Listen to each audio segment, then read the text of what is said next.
Hi friends, मैं Vinod sir और आप देख रहे हैं विनोद जीएस गुरु चैनल। बहुत बहुत स्वागत है, बहुत बहुत स्वागत है। लेकिन आप सब्सक्राइब भी करते रहिए, शेयर भी करते रहिए, नोट्स भी बनाते रहिए, फैक्ट टू फैक्ट नोट्स देखते रहिए और डिस्क्रिप्टिव भी करते, वर्णनात्मक लिखते भी जाइए। एक अच्छा सा नोट्स तैयार हो जाए। हाँ, ऐसा नहीं है कि हम यूपीएससी ही लेवल पढ़ा रहे हैं, एसएससी का भी फैक्ट इसमें डाल रहे हैं और पीसीएस का भी फैक्ट डाल रहे हैं। और हां, इसके साथ यूपीएससी मेंस के लेवल पे भी वर्णन करते हुए जा रहे हैं, ये भी दावा है। जैसा कि इसके पहले ज्योग्राफी का एक टॉपिक था सौरमंडल का वर्गीकरण। अच्छा ये बताइए, सौरमंडल में तो पृथ्वी भी आती है, क्योंकि मैंने सौरमंडल में ग्रहों का जब वर्णन कर रहा था, ग्रहों के बारे में जोविनियन ग्रह, बाह्य ग्रह, गैसीय ग्रह, अवर ग्रह, श्रेष्ठ ग्रह, इंफीरियर ग्रह, इन सब के बारे में जब बता रहे थे तो मैंने किसकी तुलना की थी? पृथ्वी की। क्योंकि मैंने आपसे यह भी बताया था कि जब तक पृथ्वी की उत्पत्ति के बारे में डिटेल नहीं जानेंगे तब तक किसी ग्रह की कल्पना नहीं कर सकते। अगर पृथ्वी ना होती तो हम ना होते, खगोलविद ना होते, और खगोलविद ना होते तो शायद किसी ग्रह की कल्पना नहीं की जा सकती। तो प्यारे, मैंने कहा कि एक ऐसा लेक्चर होगा जो कि आपको नोट्स बनाने के हित में ही होगा। आप नोट्स बनाइए और हां, जो भी करंट के साथ जोड़ना होगा मैं जोड़ता जाऊंगा। अभी तो भौतिक भूगोल चल रहे हैं, इसके बाद आगे मैपिंग के गार्डिंग मानव भूगोल, संविधान इधर चल रहा है, हिस्ट्री भी चल रही है। मैं चाहता हूं कि आप सब्सक्राइब हमारे बढ़ते जाएं और शेयर बढ़ते जाएं। आने वाले भविष्य में हम लाइव क्लास लें, बाकी कहीं मुझे क्लास लेने की जरूरत नहीं। ठीक है प्यारे, आइए चलते हैं। मैंने वादा किया था कि पृथ्वी की उत्पत्ति,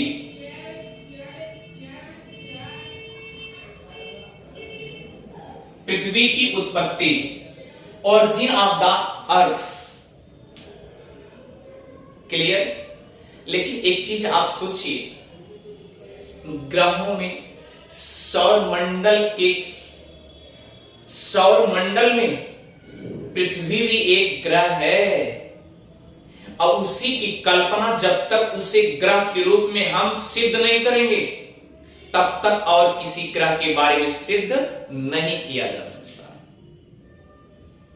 और याद रखना, अगर पृथ्वी की उत्पत्ति के बारे में डिटेल आप समझ गए तो इसका मतलब और ग्रह ऐसे ऐसे होंगे, ऐसे ऐसे कल्पना हुई होगी, ये आपके मन में विचार आने लगेगा। आइए चलते हैं।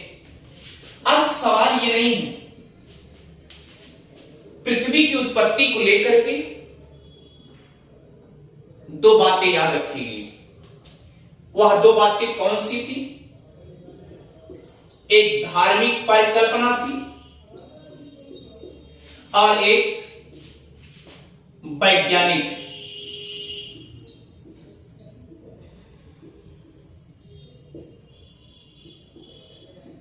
ये समझिए, आधुनिक परिकल्पना, क्लियर। और ये धार्मिक परिकल्पना, इसे साइंटिफिक परिकल्पना, हाइपोथेसिस। तो कहने का मतलब ये है, साइंटिफिक कॉन्सेप्ट जो है, इसे सबसे पहले आज जो जिसकी मान्यता दी गई, इसके बारे में डिटेल थोड़ा सा हम जानने का प्रयास करें, ठीक है। और धार्मिक परिकल्पना के बारे में पहले इसे आप वैज्ञानिक परिकल्पना आप डिटेल पढ़ लीजिए, उसके बाद धार्मिक परिकल्पना ऋग्वेदों में क्या कहा गया, किस वेद में या किस पुराण में क्या क्या कल्पनाएं की गई हैं, सब के सब धार्मिक में हम आपके समक्ष रखेंगे। लेकिन सबसे पहले तो हम वैज्ञानिक पढ़ लें। तो वैज्ञानिक मेथड में सबसे पहले याद रखिएगा, अब हम चल रहे हैं पढ़ने साइंटिफिक कॉन्सेप्ट, वैज्ञानिक परिकल्पना। अब एक चीज ध्यान दीजिएगा, पृथ्वी के उत्पत्ति के संदर्भ में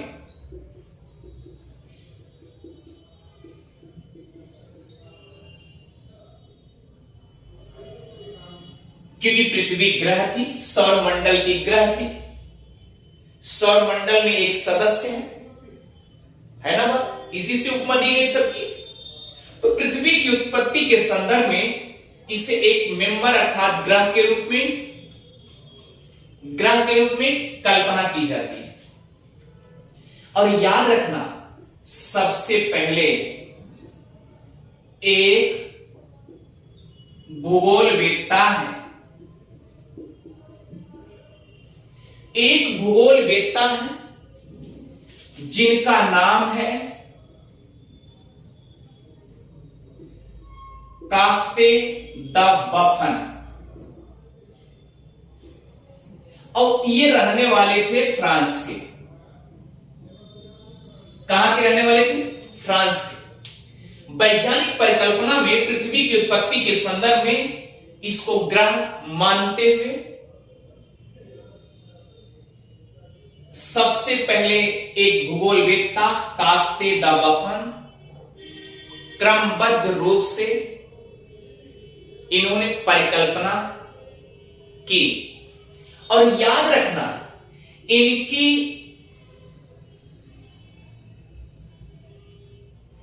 एक परिकल्पना थी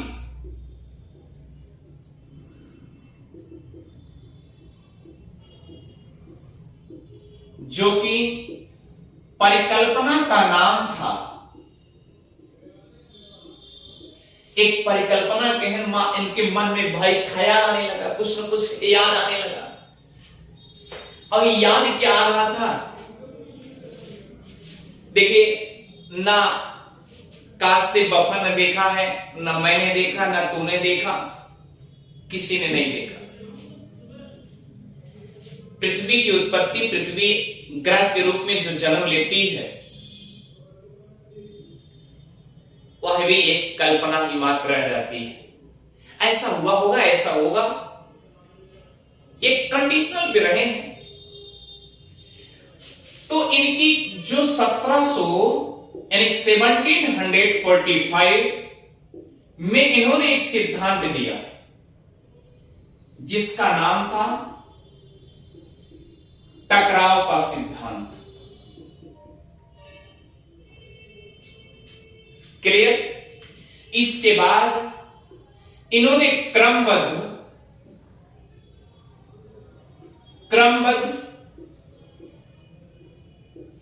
पृथ्वी के बारे में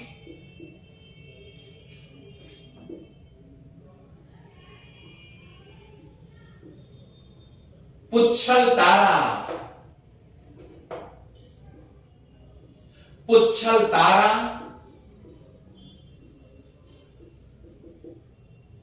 परिकल्पना 1749 में दे दी। क्लियर?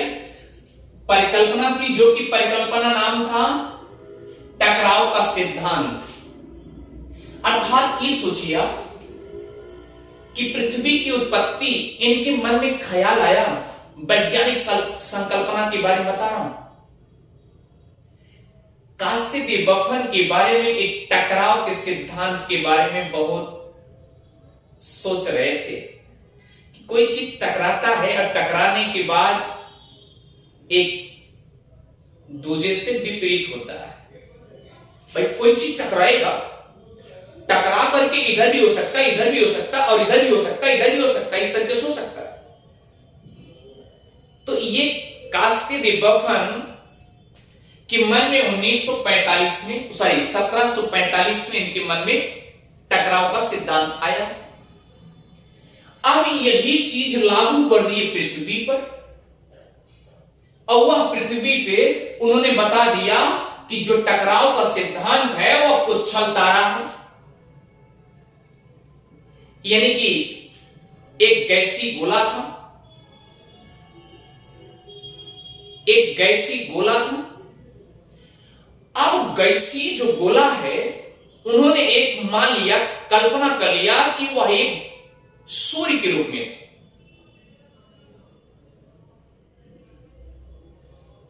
और वो भी माने कि जो गैसी गोला है वह अपने आप में विशाल है। क्योंकि इसके पहले जब ग्रह की कल्पना की जा रही थी तो यह भी बात बताया गया कि जितने ग्रह हैं, गैसी हैं, सब बड़े बड़े हैं। तो इन्होंने क्या कहा, इस पुच्छल तारा परिकल्पना में इन्होंने एक सिद्धांत बताए। क्या परिभाषा बताए? दो तारे के रूप में। वह जो गैसी था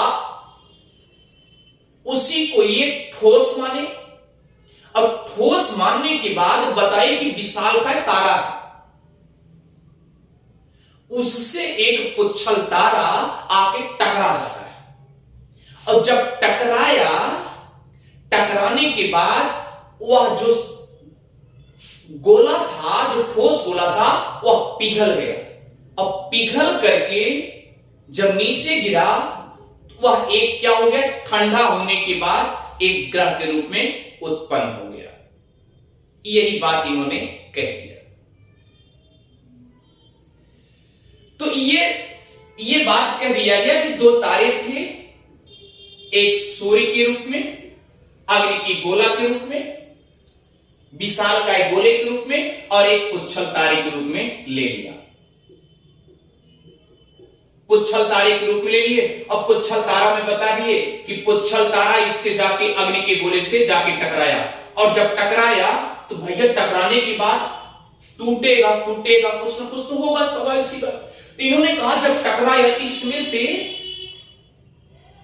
पिघल करके बाहर गिर गया, और जब बाहर आया तो इन फ्यूचर में वो क्या किया, ठंडा हुआ, और ठंडा होने के बाद ठोस बन गया, और जब ठोस बन गया तो क्या हो गया, एक ग्रह के रूप में जन्म ले लिया। क्लियर हो गया? इतनी बात तो अच्छे से पकड़ में आ गई होगी। तो ये पृथ्वी की उत्पत्ति के संदर्भ में किसने कहा था? कास्ते दे बफन ने, जो कि फ्रांस के रहने वाले थे। इतनी बात तो पकड़ में आ गई। ठीक है, अब इन्होंने वैज्ञानिक संकल्पना में सबसे पहले क्रमबद्ध इन्होंने ख्याल दिला दिया। अब भैया जैसे कहावत कही गई है कि अगर कोई एक किसी चीज के बारे में सोच लेता है, अगर वो बयां कर देता है तो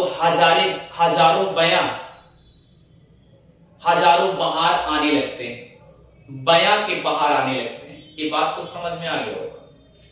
यानी किसी ने अगर एक बात किसी तरीके से उठा दिए तो उस बात का हजारों बात बनाने वाले तैयार हो जाते हैं।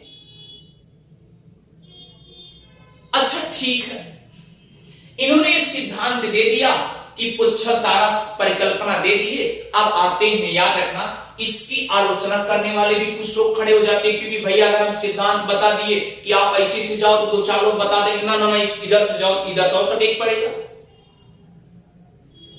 तो इसका मतलब इसकी आलोचना करने वाले होंगे तो इनकी भी आलोचना करने वाले आए होंगे। अगर इनकी आलोचना करने के लिए कोई आया होगा तो इसका मतलब ये है कुछ न कुछ बातें कमेंट के रूप में किया होगा। तो इनके क्या सुझाव दिए तो देखिएगा। सबसे पहले याद रखना, कास्ते द बफन पृथ्वी की क्रमबद्ध कल्पना के बारे में सबसे पहले कास्ते द बफन ने सोचा, पृथ्वी की उत्पत्ति के बारे में। ठीक, इतनी बात तो समझ में आ गई। अब जब और विद्वानों के यानी कि भूगोलवेत्ताओं के बारे में जब आलोचना के रूप में ये साधे गए, इनकी आलोचनाएं होने लगी,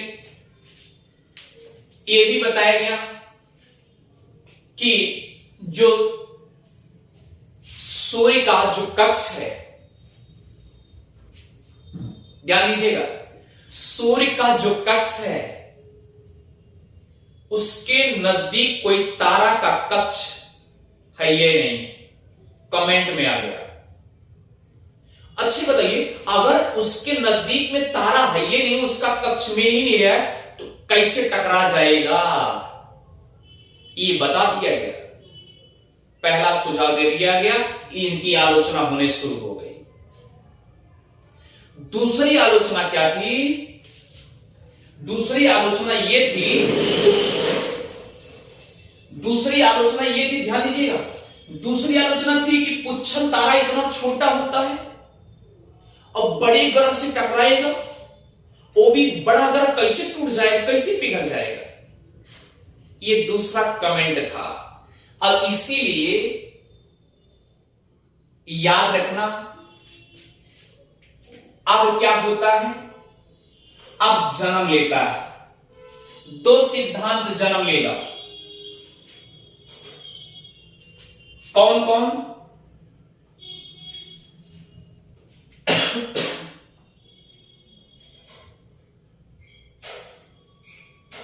अद्वैत वादी परिकल्पना,